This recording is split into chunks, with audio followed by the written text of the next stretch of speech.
Hey everyone, welcome back to Sports Frenzy 2.0. You can check us out weekly on Spotify, Anchor, Google, Radio Public, Pocket Cast, Breaker, Apple, Overcast, Castbox. And don't forget to check us out on Facebook for our updated picks for all of our competitions. I'm the Conquistador Dave Height. And I'm the maestro, Kevin Crane. And we got a hell of a show for you, like we do every week. We are taping on the 12th of May. This will hit on the 13th. Just to give you some perspective on what we're talking about, we're going to start off with Major League Baseball. And the White Sox are who we thought they were, which is a contender for the World Series. They are. This last week, the last 2 weeks, the starting pitching has been absolutely phenomenal. And after a couple of games where they got shut out, the offense is starting to roll. So we may not be hitting a ton of home runs, but the timely hitting is there. I think we got 3 games in a row now where we've put up 9 runs. Yep. So they're 20-13. The White Sox are. Tape. Yep. First in the AL Central right now because the Cubs did not help you out. No. And I'm sorry. Damn them. I'm sorry. The one time I'm pulling for the Cubs to beat the Indians, and they let me down. Cubs got swept in a 2-game series against Cleveland. So the White Sox are a half game ahead of the Indians as we tape tonight. Yep, getting ready for game 2 in this series against the Twins. And that's my team this week in our Field of Frenzy competition. Yes, you got the White Sox this week. Yes, I do. So I'm rooting for them. You know, I have to give you credit, though. I do. Rare as it is. I'm shocked. Great pick with the Giants this week. I really was thinking of going with the San Francisco Giants. They've already won 2 games this week. Now, the only thing that I would have worried about with that is that now they're off today. And now, so it's a 6-game schedule for them as opposed to the White Sox 7-game schedule, who I picked. See, no, I was looking at, because I just looked at Monday and Thursday. Yes, that's where I screwed myself. You screwed up, buddy. Because the White Sox have a double dip on Friday with the Royals, who are tanking. I'm going to take the lead. But still, the Giants would have been my second pick. And that is my surprise team who I've been wanting to talk about the last couple weeks. The Giants, they have really put a hell of a run together. As of last night, they were 22-14. They are first in the NL West. They are ahead of the Padres. They are ahead of the Dodgers. They're tied for the best record in the National League with the Cardinals. Yeah, that's kind of surprising with who I thought would be an underperforming pitching staff. Yeah, but, you know, with Arenado and with Goldschmidt, that's a nice 1-2 punch. It is. Especially when you look at the rest of the NL Central with the Cubs. By the way, the Cubs lost today because, again, they couldn't hit. So now they're 17-19. They are 4th in the NL Central.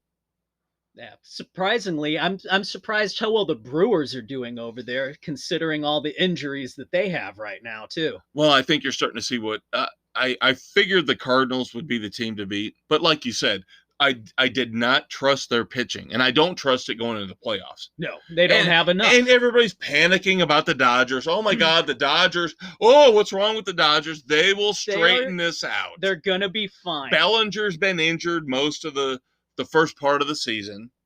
Betts has not caught on fire yet.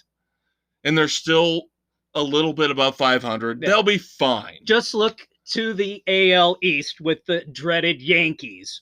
They started out so poorly, and they've been on a run, and now they're sitting there right behind the Red Sox. They're catching the Red Sox. They're absolutely. Like, great 3 call. games behind them. Great call, Conquistador. Yes, absolutely. So my pick for the World Series is starting to look good. But it could very well, but you never know. You could see the evil empire going up against the White Sox in the AL Championship. Oh, that would be something else. That would be interesting. Could you see Garrett Cole versus Lucas Giolito? Although Giolito's got to get his act together. Giolito is scuffling right now. And I don't know if it's the hangover from not having McCann behind the plate because of the trust the two of them had built up together.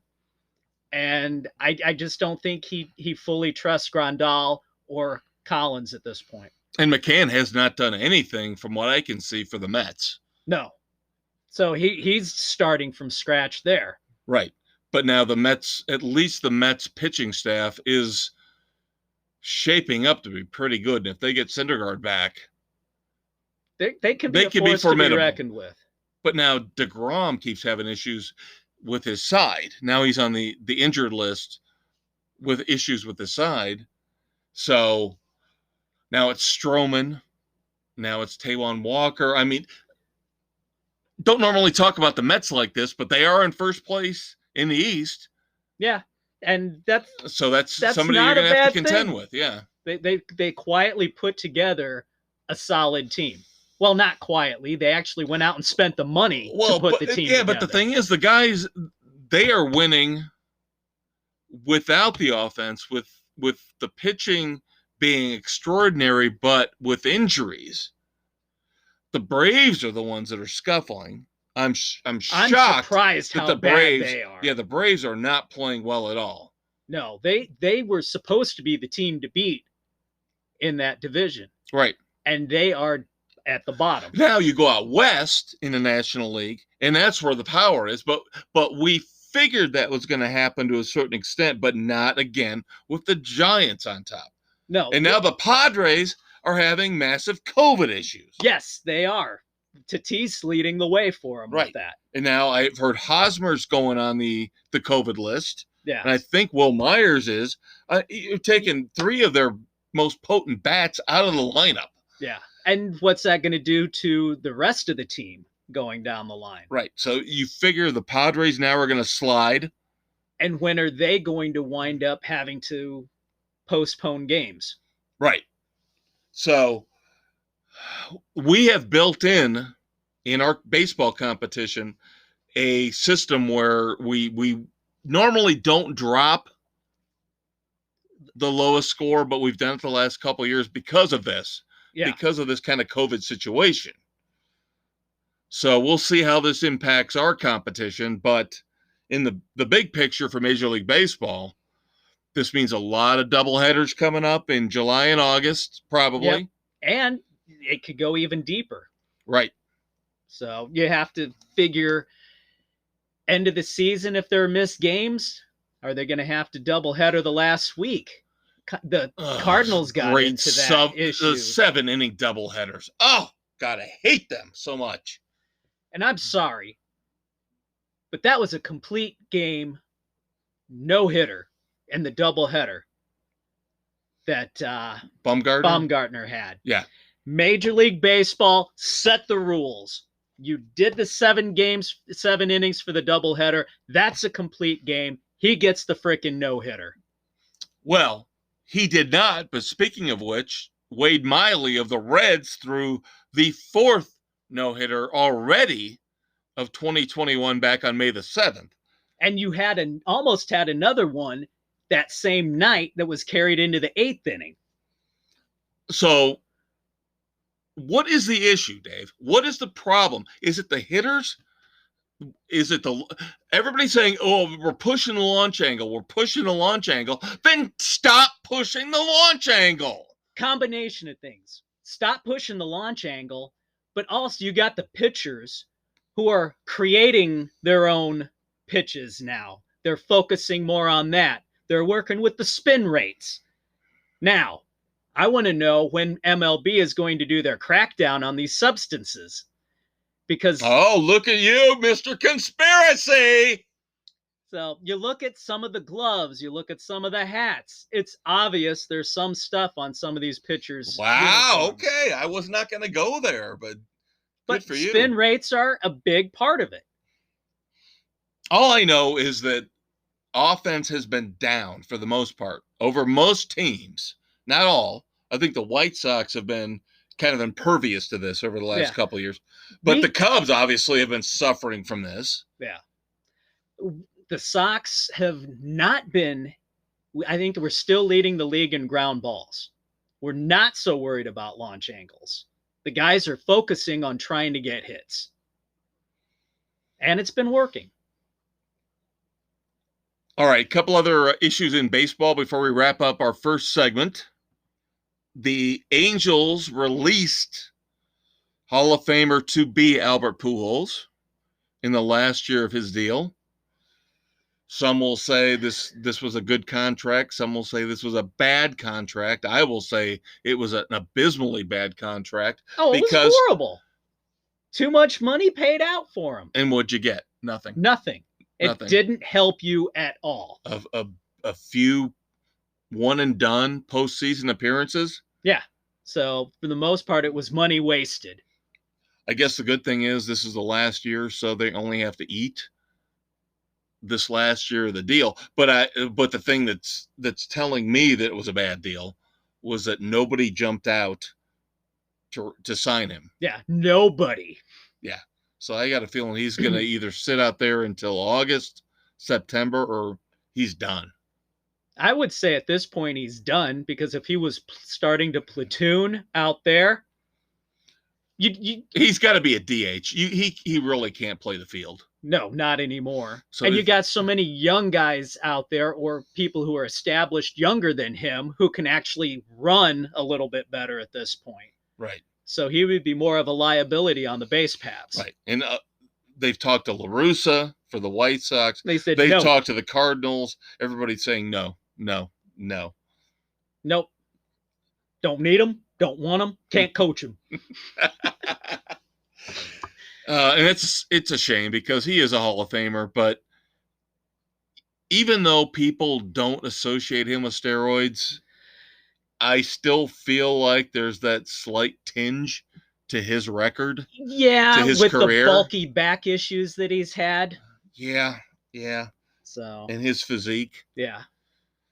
So there's been the question there, because it was right at that transitional period. But I guess without proof, without a positive test on record, he's a first ballot Hall of Famer. He has to be. He's got to be. Yeah. So I do have to give kudos to the Giants for giving a minor league deal to Drew Robinson, coming back from his suicide attempt. With one eye. With one eye. He's been playing for the Sacramento Cats.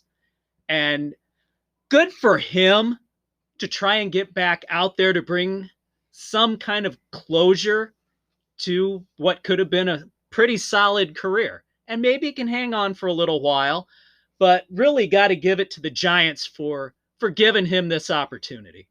And he playing AAA? AAA. Right. Yeah, definitely.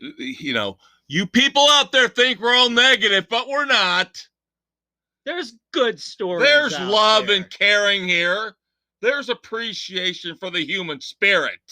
Damn right. Only 2% of the time, but it's still there. Now, if the frickin' Major League Baseball Hall of Fame will get off their asses and put Minnie Minoso in, then we're talking. Oh, come on. Dave's getting on his soapbox. The last topic before we break here for a promo.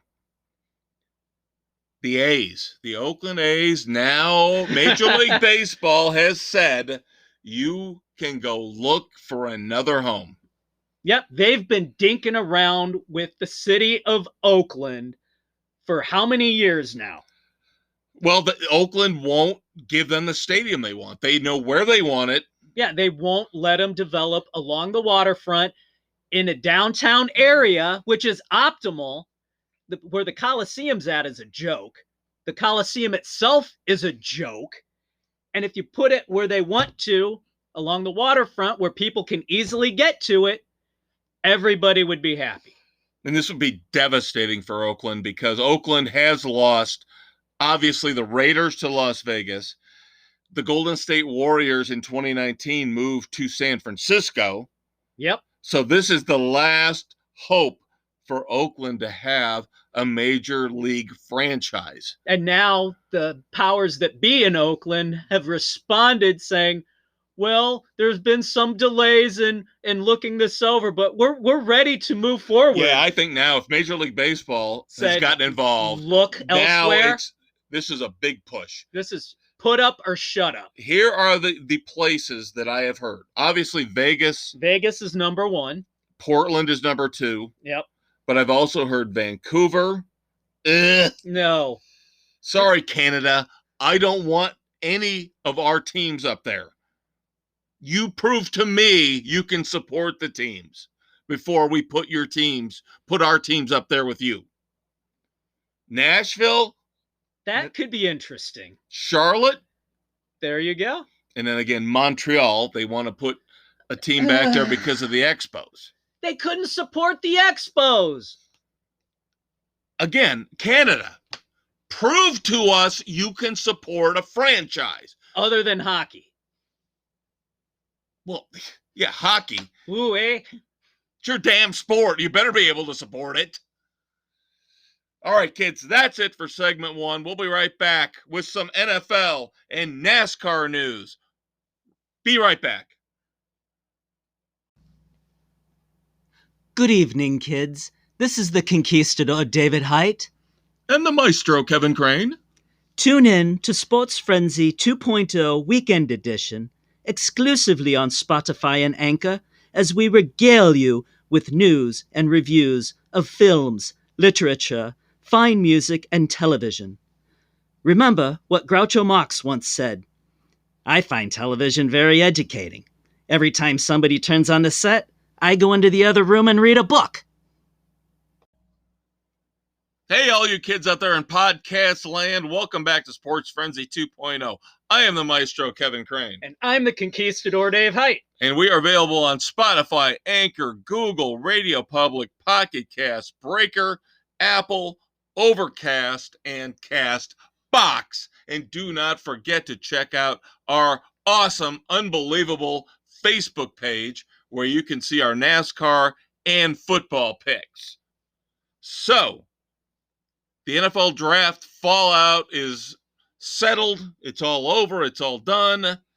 But there are still a few issues we have to deal with in professional football. Number 1, tonight, as we tape on the 12th of May, the full 2021-2022 schedule will be dropped, but we know what week 1 will be. Why the frick do we have to have the Cowboys open against the Bucks? Because that's an easy win for the Buccaneers. I saw that and I was like, thank you, Lord above. Thank you. Because the Cowboys will put up 31 and the Buccaneers will put up 45. Screw the Cowboys. I'm sick of them getting all this prime shit. The problem is they still don't have a defense. Tom Brady will pick them apart at home. I assume there will be a full Raymond James Stadium for that game. Oh, yeah, there has to be. So I think that's an easy Bucks win. That's got to be an easy Bucks win. Yeah. Full defense. Again, I'm giving the Cowboys the benefit of the doubt with a good offense. I'm giving them 31, and I'm saying they still won't win. No way in hell. No. Not going to happen. Now, your Dolphins go to New England week 1. That could be interesting. It could be. It shouldn't be. But we'll have to see. I think that game that's going to I'm determine looking forward to it. The East. I don't think it'll be here locally. I don't think it'll be a national game. No. But I think that's going to be really interesting to see how Tua reacts to being the man. The man on the road against the Patriots, and how does Cam Newton play without the COVID fog that supposedly hampered him throughout last season? Yeah, after the first couple games where he did look good. Yeah, we'll see. This is going to set the tone for the East. So who's going to challenge Buffalo? Yeah, because Buffalo's clearly the one team in that division that's going to be the front runner. They're the team to beat, and this is going to decide who is going to try and challenge them for the crown. Oh, and the Bears. The Bears get to be embarrassed on national TV. Yay! I can't wait for this beatdown. This is the first of 5 nationally televised games for the Why? Bears. Do they know something we don't? Has Justin Fields already been anointed the starting quarterback? The 4 of the 5 come in the second half of the season, starting with Thanksgiving. That's why. Yeah, you're right. Those games, they're Our expecting anticipation of Fields coming in. But this first game is going to be a bloodbath. It's not going to be if Andy Dalton goes into LA, opening the new stadium on Sunday night. Well, not opening, but with fans. With fans. It's the fans opening night. They did play last year in there. Yeah. But no fans. Again, Aaron Donald is going to be up his ass the whole game. He's going to be like a suppository. Oh, my God. But we have an upgraded, although young, offensive line. Yeah, and this is going to do wonders for their confidence. Oh, Again, wait, I'm sorry. Aaron Donald. We still have a Fetty. An enema up Andy Dalton's ass. Which is why you will not see Justin Fields there week 1. I think you're right. I think Andy Dalton will be the sacrificial lamb. Yep. That's going to be ugly. Matthew Stafford finally has a team around him. This is going to be at least a 25-point win for the Rams. I would think so. Because Stafford could pick the Bears defense apart when he was in Detroit. And now he's got a decent team around him. Yeah. Go figure. So we know the London games as well. Those have been released. True. We got the Jets and Falcons and the Dolphins and Jaguars. Right. So 2 of your top 2 rookie quarterbacks will be debuting in London for the overseas games. Yeah, and I've already heard Jets fans bitching and pissing and moaning about that. Shut up. Just deal with it. Yep. Good Lord. And then I got to do it. I got to bring up Charles Leno Jr. again. Bears let him go, thank God. Good luck to Chico and the Washington football team for signing him to a 1-year deal. Well, it tells you. It tells you what the Bears thought of him and what we thought of him. Yeah. That we're happy he's gone and the Bears let him go. Yeah, he made the Pro Bowl in 2018, and he was crap since. So, basically, the rookie is going to take over left tackle day 1. Yeah. So Khalil Mack better put him through his paces all through camp and get him ready. And then I got one for you. Quarterback stuff up in Green Bay. Okay. What do you got? The Packers are hedging their bets. I know. They've invited to camp Blake Bortles. I saw that. You didn't shock me on that. I had that. But that's good that you brought that up because now we get to go back to the weekly drama that is Rogers Place. I call it Rogers Place. Like a soap opera, like Peyton Place. Oh, it's but Rogers Place. He's also going to be coming back for another 2-week stint on Jeopardy. That I did not hear. That I just saw today. No, I had heard that he is recruiting players on the Packers to follow him. Guys that are like on the last year of their deal, impending free agents, to come with him to another team, an unnamed, quote-unquote, other team. It's got to be the Broncos. It would have to be. Maybe the Raiders. Could be the Raiders. But those are the only 2 teams that can, number 1, afford him, and number 2, they have the capital, draft capital, and the players to ship make back. The move. Yeah. I can't believe if the Packers would make a trade with the Broncos, it'd be a disaster. Because for them, I have not heard anything from Jordan Love in terms of, okay, he sat behind Aaron Rodgers for a year. Nobody's saying he's ready. Nobody is saying he's good to go. No. That scares me. All you hear scares me. All you hear is He's putting in the work. He's doing everything he Right. can to learn. Now, does that mean Aaron Rodgers isn't helping him? Or does that mean he's not as good as they thought he was going to be? They just don't know. They got to wait and see what he does in game action. So that would tell me that That's why do you think they brought in Bortles? That would tell me the better trade would be trade with the Oakland Raiders, who have more draft capital. And you could get Derek Carr back. You get a seasoned, ready-to-go starter who could you still be able to win the NFC North. You would still be able to win with Derek Carr. Oh, easily. Now, if you trade with the Broncos, who might be able to give you a little bit more, problem is, what are they going to give you? Bridgewater, Carr, or not Carr, not Carr. Lock. Sorry, thinking still back with the Raiders. I But just those don't still see how that works. that Why still would you doesn't take help you. Lock back if you've already got a young quarterback waiting in the wings? Yeah. You've got to take a doesn't make veteran sense. back. And Bridgewater is not a fit for them. Well, Bridgewater, and this is one of those topics that you and I talk about where we sit on some for a week or two, and maybe they'll come back into play. And this is the time to bring the Bridgewater topic back into play, because it was about 2-3 weeks ago, Teddy Bridgewater got traded to the Broncos for a 6th-round pick.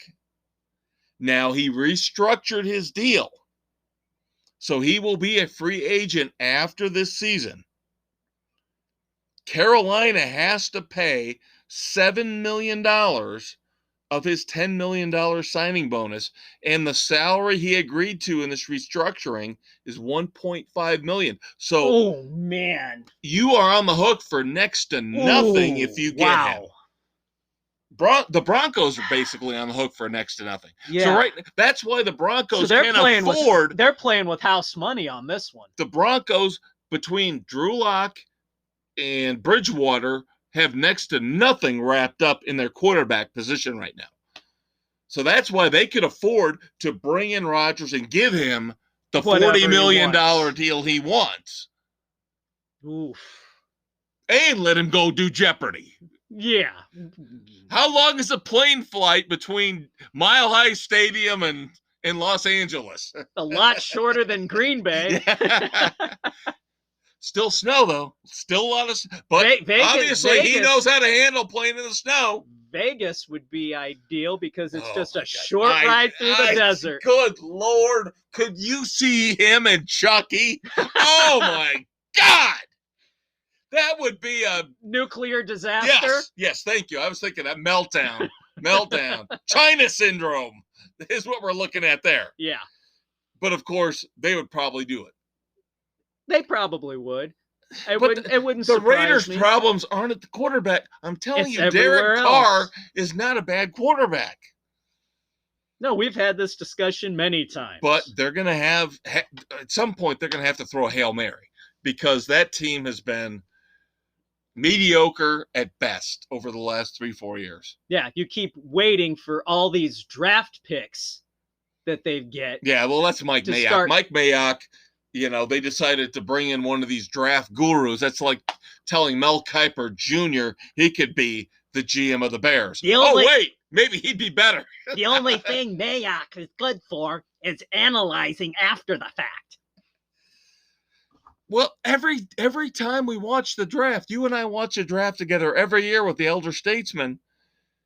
Everybody watches these first-round picks from the Raiders and goes, what are they? Hell? Even this year, they took the kid from Alabama. You would think that an Alabama pick would be, wow, great pick. He was the one guy. He was the wrong Alabama guy to take. Yeah. Is what everybody's saying. It was obvious to everybody but them. Go figure. So it'll be interesting. I will be interested to see what happens with Aaron Rodgers. I will be. Not only for the just impact. Get him the hell Bears, out of the North. All right. NASCAR. Quick recap on Darlington. Martin Truex won. Everything. Dominated. Won all stages. 3rd win of the season. Only 9 cars on the lead lap at the end of the race. It was not your typical Darlington. It was kind of eh. Oh, it's very eh. So we're going to move on to something hopefully more exciting. The Monster Mile. Dover. The Dryden 400. And all picks are in. Woohoo! Got a lot of Larson. Kyle Larson. A lot of love for Larson. Which includes me, the Big Blue W, Mrs. C, and the Governor. There you go. Got 2 Harvicks. I'm taking Happy. As is the juggler, Nick. There we go. The elder statesman takes Denny Hamlin. And Aaron, the Big Easy, takes the hot hand, Martin Truex.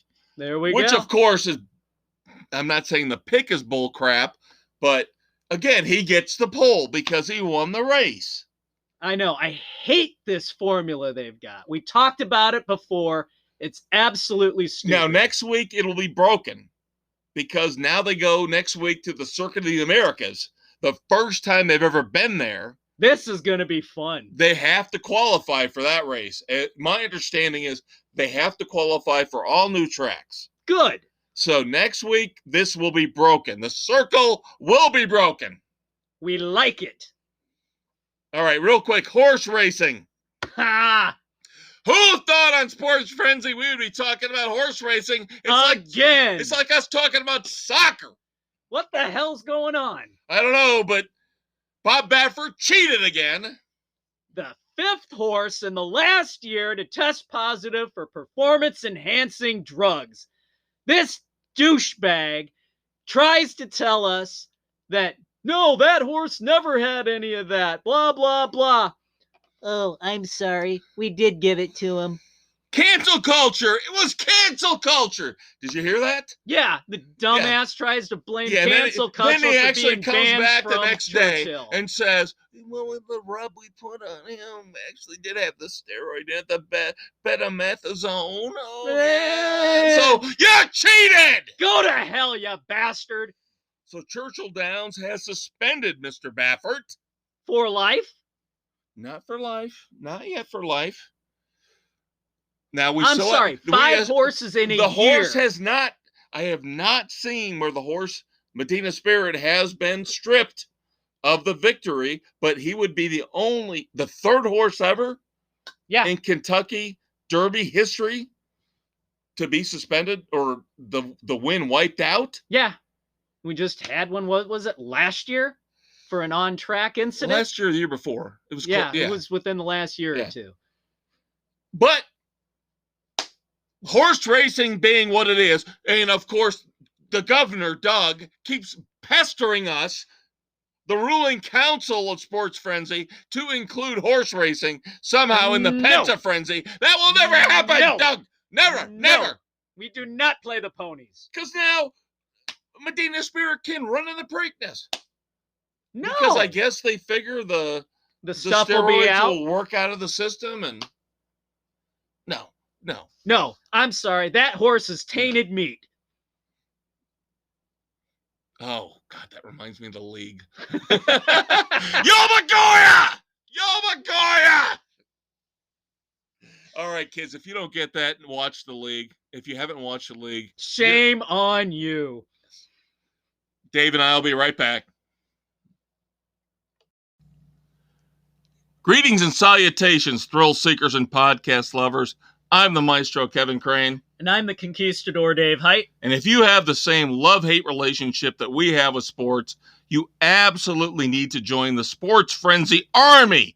Apologies to Gene Simmons and Paul Stanley. New episodes drop every Thursday morning on Spotify, Anchor, Google, Radio Public, Pocket Cast, and Breaker. Come on in and drink the non-PC Kool-Aid. And as our friend Tony Montana was heard to say with his dying breath, say hello to my little friends at Sports Frenzy. Hey kids, welcome back to segment 3 of Sports Frenzy 2.0, the podcast. You can find us on Spotify, Anchor, Google, Radio Public, Pocket Cast, Breaker, Apple, Overcast, and Castbox. And don't forget to check us out on Facebook. I'm the Conquistador Dave Height. And I'm the maestro, Kevin Crane. One quick note from the NBA before we move on. He's going to be a first ballot Hall of Famer, but I don't know how I feel about him overall as a team player and as a winner. But are you talking about Westbrook? Yes, Russell Westbrook from the Washington Wizards broke the Big O's record. Oscar Robertson had the record for most career triple-doubles in the NBA. 182 is now the new mark and counting. That's the mark Westbrook set the other night. But again, the Washington Wizards aren't that good of a team. Westbrook has been to the finals once with the Thunder, but he had Durant, he had Harden, he had Ibaka. So how good of a player truly is Russell Westbrook? He's a hell of a player. But is he a stats whore? We've talked about this before. Is he a stats whore? He is a stats whore. You look at everywhere he's gone, he has to be the guy. He has to be the one taking all the shots. And that's the problem, is the team is not going to succeed because he's more worried about himself. And this is what I can't figure out about the NBA. And all you NBA fans out there can rip me apart and say I'm ignorant, say I don't understand the modern game. That's fine. I don't. I really don't. I look at a team like the Knicks, which is made up of basically a bunch of throwaway has-beens, and Tom Thibodeau, who I have always thought was a phenomenal coach, has turned them into contenders. He's turned Julius Randle into a freaking monster. Yeah. Thibodeau has evolved as a coach, and you're seeing the results of that. Yeah, nobody basically could win with the T-Wolves, you know. No. So he's got that on his resume, and people go, oh, look at what he did with Minnesota. Nobody right now can win with Minnesota. No. And he got the Bulls that he coached to overachieve. And that should show you how good of a coach he is and how much of a rapport he has with players, where now he has brought Derrick Rose and Taj Gibson into the Knicks because of the rapport and the connection he had with them from the years with the Bulls. And if he was, I think that's a great sign. Yeah. If he was such a bad guy as a coach that Paxson made him out to be, these guys wouldn't have gone to play back with him. Right. You wouldn't have had Jimmy Butler wanting to play for him up in Minnesota. Right. Now, coming back full circle to what we were talking about with Russell Westbrook, I don't understand how you can have two amazing players and scorers like Russell Westbrook and Bradley Beal and not be better than what you are with the Wizards. Again, is it coaching is what I'm getting at. Do you need one of those great coaches? Who are the great coaches?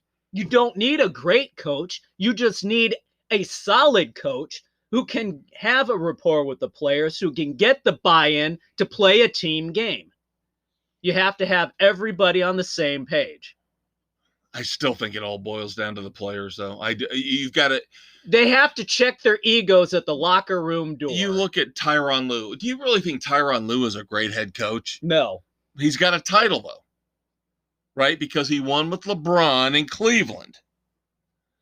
Now he's out there in L.A. with the Clippers because they ditched Doc Rivers. Now Doc Rivers is with the Sixers. Very good, doing very good, but he walked into a great situation with Joel Embiid and Ben Simmons, just like Tyronn Lue did with Kawhi Leonard. Yeah. And Paul George. It's all shuffling cards. It's all Connect Four. It's all trying to find the pieces that fit. And I don't know if I could handle this if I was an owner. I don't know how I could do it. It's a crapshoot. I mean, look at Minnesota. I've been ripping on Minnesota here for 5 minutes. They have Karl Anthony Towns, one of the best players in the league. But there's nobody around him. Yeah, they can't build around him because nobody wants to go to Minnesota. It's a bad culture that they have up there. So All right, kids. Hate to segue to misery and bad stuff, but we've got some really terrible moments of silence this week. Just tragic stuff. So we're going to devote a couple extra minutes here. I have Texas linebacker Jake Ellinger. Now, Sam was his brother. Sam, the quarterback from Texas, just got drafted here by the Colts. And now you've got a car accident taking the life of this young player. It seems like we see a lot of car accidents. Just tears you apart. Senseless. Put the damn phones away, people. Don't drink and drive. And then, of course, even bigger news on the college front. He wasn't much more than a blip on the radar in the pros, but historically great. And I am not overstating this. Colt Brennan. He rewrote the record book at Hawaii. Dies at 37 years old. And the guy had a ton of issues. He had a car accident where he sustained brain injuries. He dealt with substance abuse. And that's ultimately what got him. Overdosed on fentanyl. And the sad thing is, that day, he went to a rehab facility and they turned him away because they didn't have a bed for him. Here's a kid reaching out for help. He gets turned away, and as a result, he goes out, parties, and dies. There is no excuse for that. They should have been able to find a place for him to go. Absolutely. Great point. Well put. This whole opioid addiction in this country, they're trying to combat it, and you have something like this happen. Inexcusable. His father came out and said he'd been in rehab for 4 years, was doing well. But like you said, he got turned away. He had a blip. He reached out for help. And there you go. He did have multiple issues with the law. He did have DUIs. He was third in the Heisman voting in 2007. Now, I had some problems verifying where he ranked overall in some of these stats, but it's safe to say he was top 10 all-time in career Division I passing yards with 1,193. Top 5 all-time with 131 career passing touchdowns. Second all-time passing yards per game. Impressive numbers beyond belief. Yeah. A true talent who just couldn't catch a break. I thought when he got drafted by Washington, I thought he would be one of those sneaky, smart, good picks. Maybe turn into a Russell Wilson, Dak Prescott kind of a guy. Yeah. And it didn't work out. I did not realize what was happening behind the scenes. Yeah, there was a lot going on with this kid. So our thoughts and prayers go out to the Brennan family. And of course, now we have to move on to our team, the Chicago Bears. Again, another massive tragedy. Thoughts and prayers to the Cohen family. Yep, Tariq Cohen's twin brother, Tyrell. I'm still trying to sort out what happened here. But last Saturday night, he left the scene of an accident. Ran from it. And then they found him the next day electrocuted after climbing power equipment. Yep, climbed the fence of an electric substation not far from the accident, trying to hide, and wound up getting electrocuted. Just weird, bizarre. It's senseless. That was a senseless accident. And I didn't hear that the car accident, I never heard anything about the car accident that made it seem like it was so bad that he didn't kill anybody. No. My understanding is, so why would you put yourself in that kind of peril? Take your punishment, even if you have to go to jail for a year or two, if you were a DUI, a DWI. But climbing into an electric substation makes no sense. So our thoughts and prayers are with Tariq and his family. And unfortunately, as we always do, it's time for the 180. Because that's what we do here. It's Sports Frenzy. It's time for the Red Foreman Dumbasses of the Week. And we got them for you, kids. All right. My God. Do you want to lead off? I'll go first. Following up on last week. Again, we talked earlier about horse racing, which we never do. The week before, we talked about soccer, which we never do. Dave talks about hockey, but I never do. But this week, I will follow up. Because when I see idiocy and hypocrisy, I call it out. And the NHL is my dumbass of the week. We talked about Tom Wilson of the Capitals and how he slammed Panarin's head into the ice, grabbed his hair, slammed his head into the ice, and then he sucker punched another Ranger in the back of the head. He got a $5,000 fine, and I understand, like I said last week, that is collectively bargained. I get it. The Rangers put out a statement. They said the head of NHL player safety was incompetent. And I fully agree with that statement. So what happens? We talked about it. They fired, the president and the GM last week. Yeah. Now the NHL comes out and they fine the Rangers $250,000 for the statement saying that the head of public safety for the NHL was incompetent. So your words hurt you 5 times as much financially as your actions, is how I look at it. So I can punch somebody more than 5 times. I can punch somebody in the face in real life, right? No. And then somebody comes back and says, well, you were wrong to do that. And they have to pay more than 5 times, 10 times, 15 times what I would have to pay a court in fines and penalties? Unbelievable.